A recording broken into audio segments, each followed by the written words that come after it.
Bonjour à toutes et à tous et bienvenue dans cette nouvelle vidéo. Aujourd'hui, on va parler d'un problème que subissent ou qu'ont subi la plupart des doctorants qui s'engagent dans la voie du parcours doctoral. C'est tout simplement ce qui se passe quand on cherche à s'inscrire en doctorat. En d'autres termes, c'est la galère, il n'y a pas d'informations, on est complètement livré à nous-mêmes. Alors on va parler un petit peu de tout ça aujourd'hui. D'abord, en se replaçant dans la position dans laquelle vous êtes peut-être aujourd'hui, si vous êtes en train de regarder cette vidéo, c'est que vous êtes en train de faire des recherches pour essayer de débloquer la situation. Vous êtes certainement dans une position qui n'est pas confortable parce que vous êtes en quête d'un directeur, parce que vous avez créé un projet tout seul à la sortie du master, et ça c'est un peu problématique en fait.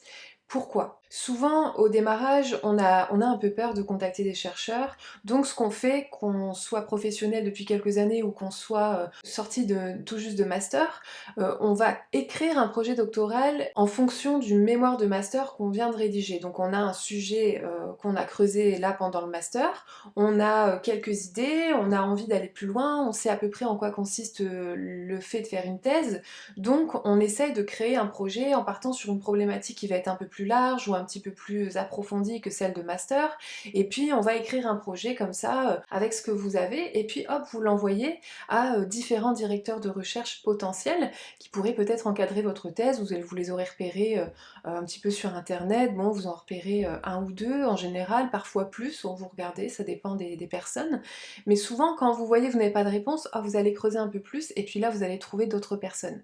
Ce qui fait qu'au bout de plusieurs mois, vous pouvez avoir contacté parfois plusieurs dizaines de directeurs de thèse potentiels, et personne ne vous a répondu, alors que vous aviez créé un projet qui vous paraissait quand même bien travaillé, et vous l'avez envoyé. Le problème là-dedans, eh bien c'est que le projet n'intègre pas les programmes de laboratoire dans lesquels les chercheurs que vous contactez travaillent, et donc votre projet est un peu à côté de la plaque par rapport au programme des laboratoires. Et ça, les chercheurs le voient, donc ils se disent que c'est pas la peine en fait. Les laboratoires ne travaillent pas sur ce que vous proposez en ce moment en fait. Et c'est pour ça que votre projet doctoral, il ne peut pas être envoyé à plusieurs laboratoires différents, à plusieurs directeurs de recherche potentiels dans différentes universités, parce que chacun a son programme en fait. Et donc votre projet est censé tenir compte de chaque programme. Et c'est pour ça que le projet doctoral, en réalité, il ne doit pas servir à trouver un directeur de thèse, il doit être écrit avec le directeur de thèse. Donc, ça sous-tend qu'il faut aller vers des chercheurs pour aborder un petit peu le sujet avec eux, leur demander ce qu'ils pensent de votre projet, de l'idée que vous avez, mais sans rédiger un projet déjà terminé et abouti, parce que là, ça ne fonctionnera pas. Le sujet, c'est une chose, mais la façon dont vous allez l'aborder, c'en est une autre. Et c'est ça, en fait, qu'il faut comprendre. Le sujet de thèse, c'est quelque chose qui vous intéresse, quelque chose qui vous passionne souvent, mais vous ne pouvez pas vous en tenir qu'à ça, il faut essayez de trouver un angle d'attaque justement qui puisse être porteur pour vous. Et ça fait peur, et ça demande une connaissance du terrain, ça demande forcément que vous échangez, que vous discutez avec les acteurs, et ça fait peur, parce qu'on se sent pas à la hauteur, parce qu'on a l'impression qu'on connaît rien, et qu'on va passer pour quelqu'un qui n'y connaît rien, et puis c'est vrai que le problème aussi, c'est qu'à l'université déjà, c'est hyper opaque, c'est un milieu qui ne délivre pas d'informations, on a du mal à aborder les chercheurs, ils viennent faire cours et puis ils repartent, on ne sait jamais trop où les trouver, on a l'impression qu'on va passer pour des idiots si on leur pose des questions complètement à côté, alors qu'en fait c'est tout à fait naturel de poser des questions quand on s'engage dans une thèse de doctorat en fait. Et puis souvent vous avez extrêmement peur de déranger.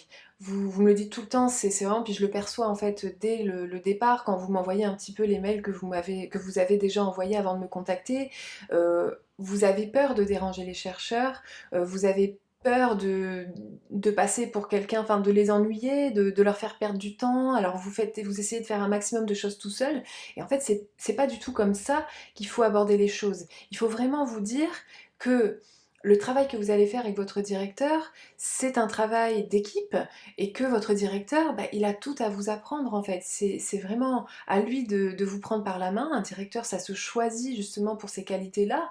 C'est un directeur qui va vous encadrer, c'est sa vocation en fait, c'est son objectif en principe, et donc vous ne devez pas faire tout seul.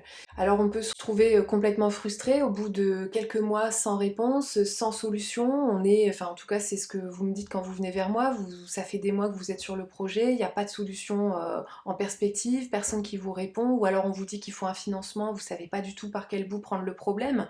Un financement c'est super, mais comment on fait pour les trouver? Comment on fait pour postuler efficacement dessus? Bah, c'est exactement le même problème que pour le projet doctoral, c'est-à-dire que trouver un financement, bah, il faut déjà savoir qui les propose, il faut connaître les acteurs, il faut connaître leurs problématiques pour pouvoir convaincre que nous, on sera à la hauteur pour répondre à un problème. Si on ne connaît pas les problèmes en question, bah, on ne peut pas proposer ni le problème ni la solution.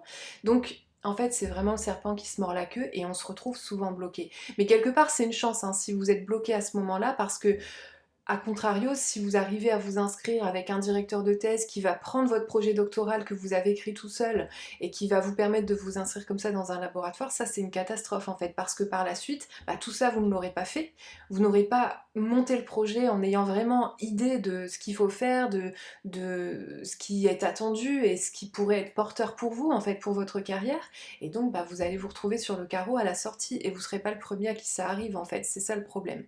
Alors qu'est-ce qu'il faut faire dans ces cas-là? La première chose à faire, c'est de faire connaissance avec le terrain de votre recherche. C'est vraiment primordial, il faut que vous ayez au moins une idée un peu plus large qu'actuellement de qui travaille sur ces sujets-là, que ce soit à l'université ou à côté de l'université. Essayez vraiment d'aller voir de tous les côtés jusqu'où va votre sujet en fait, jusqu'où il s'étend, quel est le territoire de votre sujet et où est-ce qu'il peut vous conduire. Par exemple, je parlais l'autre jour avec un doctorant en sciences de l'éducation qui travaille sur l'enseignement à distance, la relation entre le tuteur et l'élève. Ça, c'est super intéressant. Alors, je lui dis, ah bah, c'est excellent. Puis avec le Covid, j'imagine que tu as dû avoir pas mal d'opportunités là pour publier, etc. Puisqu'il travaille sur ce sujet-là depuis 3 ans déjà. Et il me dit: «Bah non, en fait, j'y ai même pas pensé, j'ai pas pensé à aller voir de ce côté-là», alors en fait, il est tellement la tête dans le guidon dans son projet et sur son terrain, à l'université, qu'il n'avait pas pensé que le Covid était en fait un territoire, hyper intéressant parce que son projet peut, être intéressant pour plein d'entités qui n'étaient pas là au démarrage. Donc c'était vraiment une chance pour lui à ce moment-là, puisqu'il n'est pas financé, d'aller chercher des financements pendant ce temps-là, puisque pendant le Covid, il y a eu plein d'opportunités et il fallait aller les chercher. Vous voyez?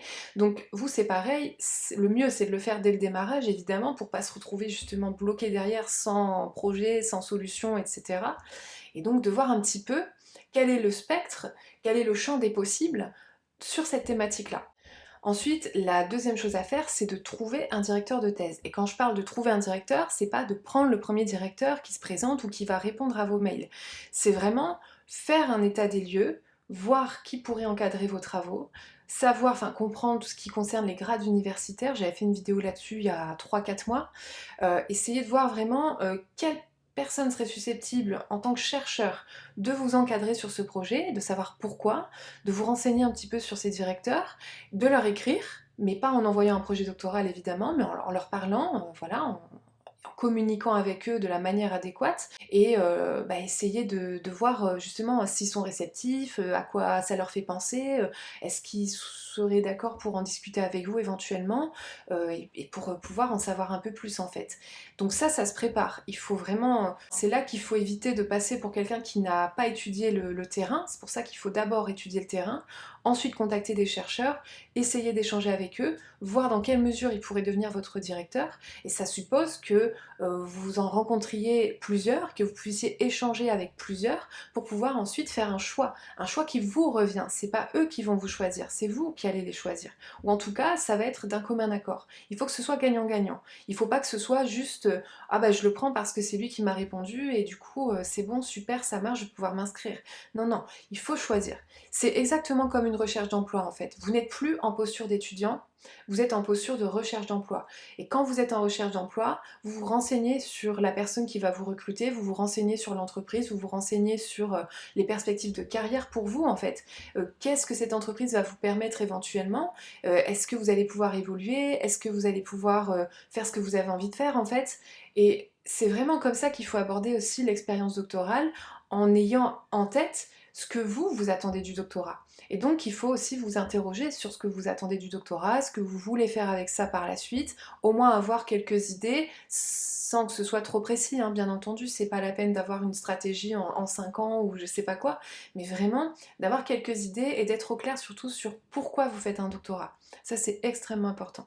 Alors vous l'avez compris, tout ça, ça ne peut pas se faire tout seul. C'est pas que c'est pas faisable ou que ça va être trop difficile, c'est juste que c'est pas souhaitable en fait. Un projet doctoral, il doit tenir compte de énormément de paramètres et d'acteurs, et donc vous pouvez pas faire ça tout seul. Il faut vous faire accompagner, soit par un directeur qui vous prend par la main dès le départ, mais c'est quand même compliqué de le trouver, vous le savez si vous êtes déjà bloqué dans votre recherche de directeur, soit dans le montage du projet global en fait. Moi j'avais proposé l'année dernière justement, j'avais créé un atelier qui permettait de travailler son projet doctoral en tenant compte des axes de laboratoire, c'est une vidéo qui était sortie l'année dernière autour du mois de juillet-août, qui a fait énormément de vues par rapport à la chaîne, hein, qui était toute petite puisqu'elle est née l'année dernière, et qui finalement m'a apporté énormément de personnes qui sont venues vers moi et qui m'ont demandé de les accompagner. Donc depuis un an, je fais cet accompagnement avec des personnes en one-to-one, hein, c'est-à-dire en individuel, et aujourd'hui j'ai tellement de demandes en fait que je ne peux plus prendre de personnes nouvelles,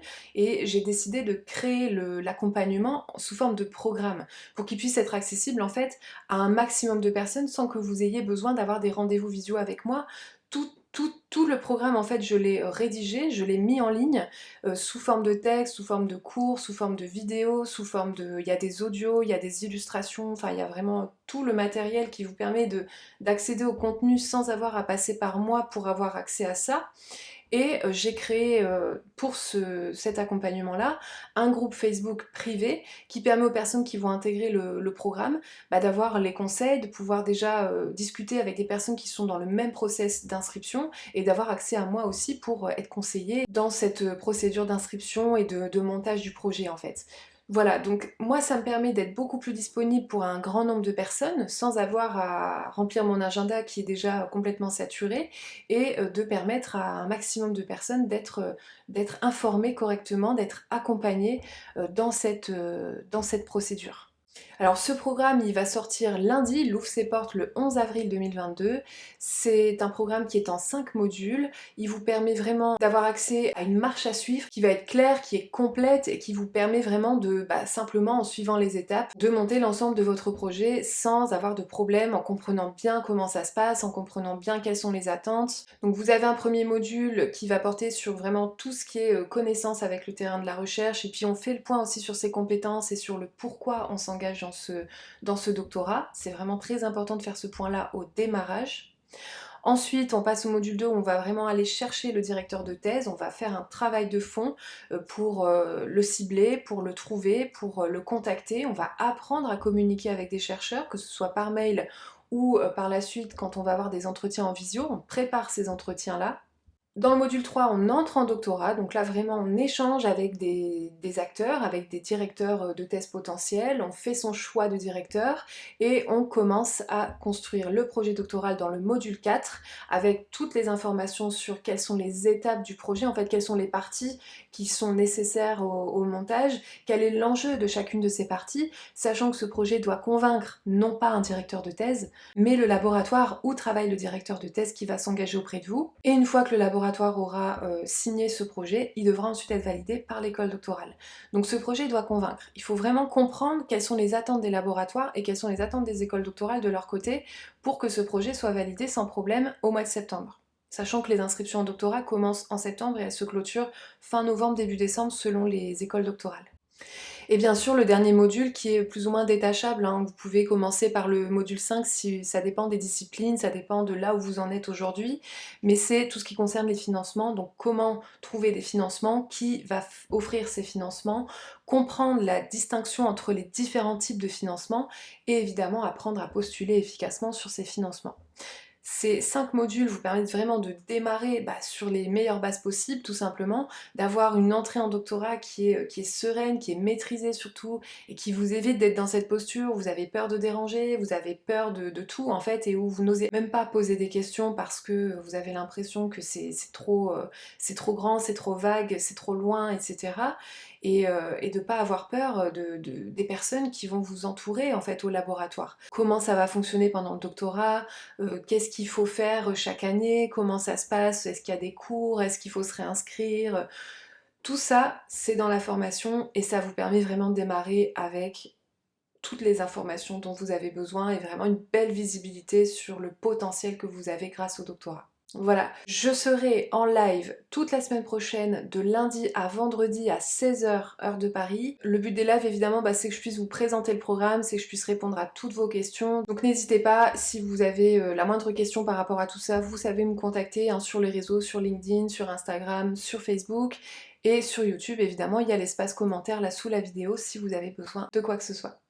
Voilà, en attendant, moi je vous souhaite une très très belle fin de journée, puis je vous dis à très vite en live, à la semaine prochaine. Ciao!